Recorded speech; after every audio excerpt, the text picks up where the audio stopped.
কয়েকদিনের অতিবৃষ্টির জেরে ক্রমশই বৃদ্ধি পাচ্ছে আরামবাগের দ্বারকেশ্বর নদের জল। ইতিমধ্যে বাঁধ সংস্করণের কাজও জোর কদমে শুরু হয়েছে এবং প্রায় শেষের দিকে।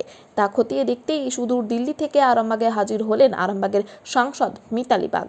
তিনি বিভিন্ন এলাকায় এদিন সরেজমিনে খতিয়ে দেখেন ও আধিকারিকদের সাথে কথা বলেন এবং সমস্ত ব্যবস্থা সঠিকভাবে চলছে কিনা সেটিও খতিয়ে দেখেন। তিনি জানিয়েছেন, বন্যাপ্রবণ এলাকাগুলি নিয়ে সজাগ রয়েছে সকলেই, যে কোনো পরিস্থিতি মোকাবিলায় সঙ্গে সঙ্গে তৈরি রয়েছে প্রশাসনও।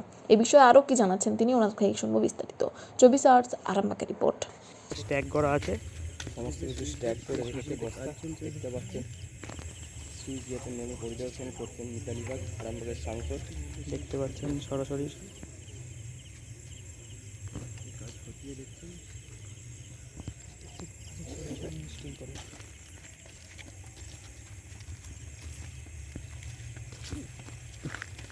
দিদি ওইদিকে কিছু নেই, এইদিকে এইদিকে এইদিকে এদিকে কিছু নেই।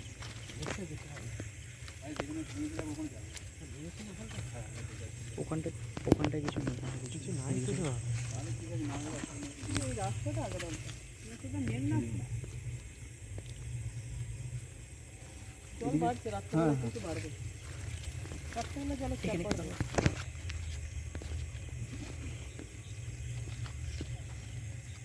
ঠিক আছে, কিছু করার নেই, একদিন তাই তো, ননস্টপ একদিন এক রাত, তাই তো। আমরা আজকে কিছু না হলে আবার কিছু, আজকে আবার যদি কিছু না হয়, না থেমে গেলেও যেটা ছাড়ছে সেটা চাপটা থাকবে না, সেটা চাপটা থাকবে একদিকে।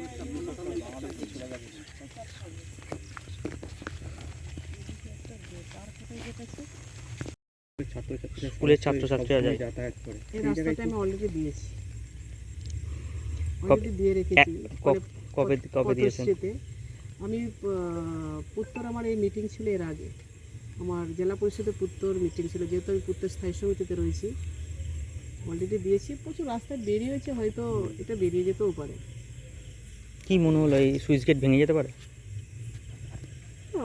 আপাতত ভাঙার পজিশনে নেই, কিন্তু দেখুন আবার কোনো যে পুরোপুরি যে রিস্ক বলা যাবে না, হবে না এটাও ঠিক নয়, কারণ এটা দীর্ঘদিনের তো একটু সংস্কার আছে প্রয়োজন। দেখা যাক, আমরা সেটা নিয়ে চিন্তা ভাবনা, ওই জন্য এতটা এখানে নিজের চোখে এসে গিয়ে দেখে গেলাম।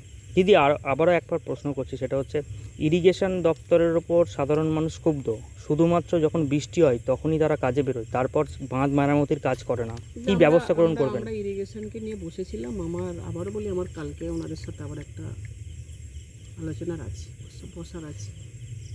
দ্বারকেশ্বর নদীতে জল বাড়ছে, সেই জায়গায় কি ব্যবস্থা নিয়েছে দেখতে পাচ্ছেন? কি দেখলেন, ঘুরলেন তো? দেখুন, জল বাড়ছে, প্রকৃতির কাছে কিন্তু আমরা সবাই হার।